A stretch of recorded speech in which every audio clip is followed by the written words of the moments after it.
Hello everyone, আসসালামু আলাইকুম। Welcome to my new blog.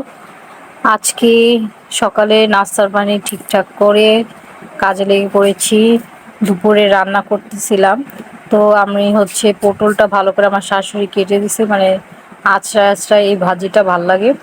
এখানে লবণ, হলুদ, মরিচের গুঁড়া দিয়ে, আর সাথে আলু। আমার হাজব্যান্ড তো পটল খায় না, ওর জন্য আর কি আলু করা হয়েছে।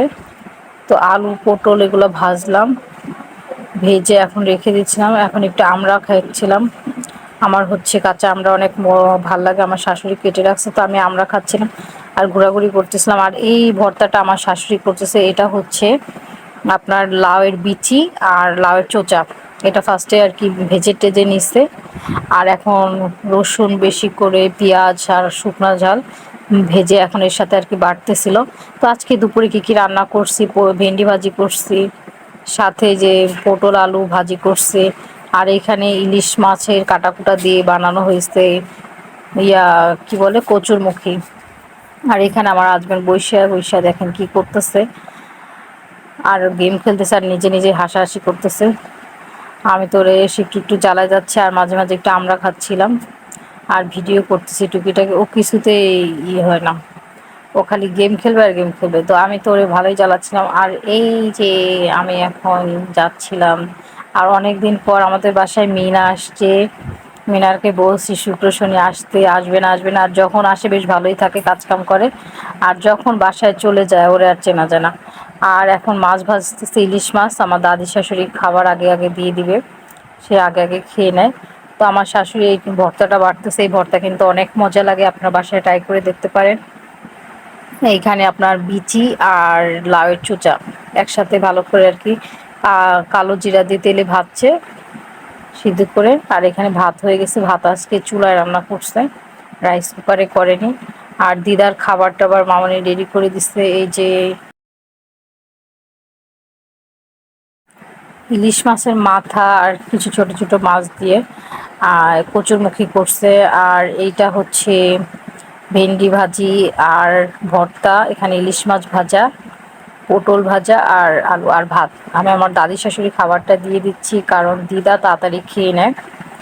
আর এখন আমার শ্বশুর একটার দিকে, এখন সে খাবে চা। তো এখন চা বানানো অনেক ঝামেলা, তাই আমি বললাম তাহলে কফি বানিয়ে দিই, তো পাপা রাজি হয়ে গেছে। তো দুপুরে খাওয়া দাওয়ার পর আমি বিকেলবেলা আর কি আমার ফুপি শাশুড়িরা আসার কথা আছে, তাই আমি নুডলসটা রান্না করতেছিলাম। যে নুডলসটা রান্না করে রাখি, অনেক দিন আসেন আমার ফুপি শাশুড়িরা, তো আগে থেকে রান্না করে রাখতেছি যাতে জাস্ট ওভেনে গরম করে দিতে পারি আর কি।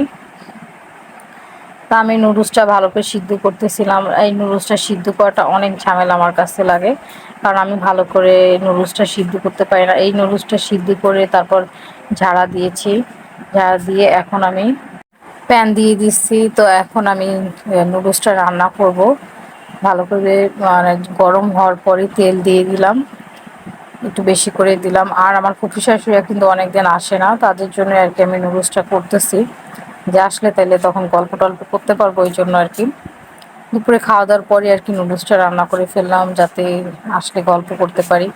পেঁয়াজ দিয়ে দিলাম, এখন ডিম দিব আর কি, দুইটা দুইটা ডিম দিয়ে নুডলসটা করতেছিলাম। ডিমটা ভালো করে ভেজে এখন উঠায় রাখবো। এখন আমি সবজি দিয়ে দিলাম আর একটু তেল দিয়ে। তো সবজির মধ্যে আমি পাতাকপি দিয়েছি আর বরবটি দিয়েছি, গাজর কাটা ছিল না, তো আমি আর দেইনি। তো পরে আমার শাশুড়ি এসে বলতেছে গাজর দেয়নি, তো আমি বললাম যে আমি ভাবছি আপনি গাজর দিবেন না, তাই তো আমি আর গাজর দিইনি। তো আমি মশলা দিচ্ছিলাম, একটা স্পাইসি মশলা এক প্যাকেট দিয়ে দিচ্ছি, আর একটা নুডলস মশলা দিয়ে দিলাম।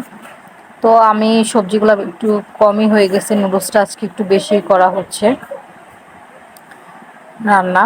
তো আমার নুডলস রান্না মোটামুটি ভালোই লাগে সবার কাছে নাকি, কিন্তু আমার কাছে অতটা বেশি ভাল লাগে না। আমি বেশি নিজের হাতে নুডলস খাইতে পারি না। তো সয়া সস দিয়ে দিলাম, এখন নুডলসগুলো দিয়ে দিচ্ছিলাম, আর মিনা আমার ভিডিও করে দিচ্ছিল। তো আমি নুডলস দিয়ে একটু দিয়েই নাড়াচাড়া করতেছিলাম। তো নুডলস একটু বেশি ভয় পাচ্ছিলাম যে হবে কিনা, তাও দেখলাম হয়ে গেছে ইজিলিভাবে, সমস্যা হয়নি কিছু। তো সাথে আমি আবার ধনিয়া পাতা দিয়ে দিলাম নুডলসে। ধনিয়া পাতা আমার ছোট ফুপি শাশুড়ি দিত, দেখতাম বেশ মজা লাগতো, এই জন্য আমি আজকে জীবনের ফার্স্ট টাইম নুডলসে ধনিয়া পাতা দিয়েছি। তার জন্য বলতেছিলাম যে কেমন হবে জানি না, কিন্তু আমার ফুপি শাশুড়ি দিছে, এটা অনেক মজা লাগতো। আর আমি এখন হচ্ছে একটু ইয়া মশলা দিয়ে দিলাম, আর এক প্যাকেট মশলা দিয়ে ডিমটা দিয়ে ভালো করে নাড়াচাড়া দিলাম, আর গোলমরিচ দিলাম, হয়ে গেছে। আল্লাহ হাফিজ এভরিওয়ান, সবাই ভালো থাকবেন। আল্লাহ হাফিজ।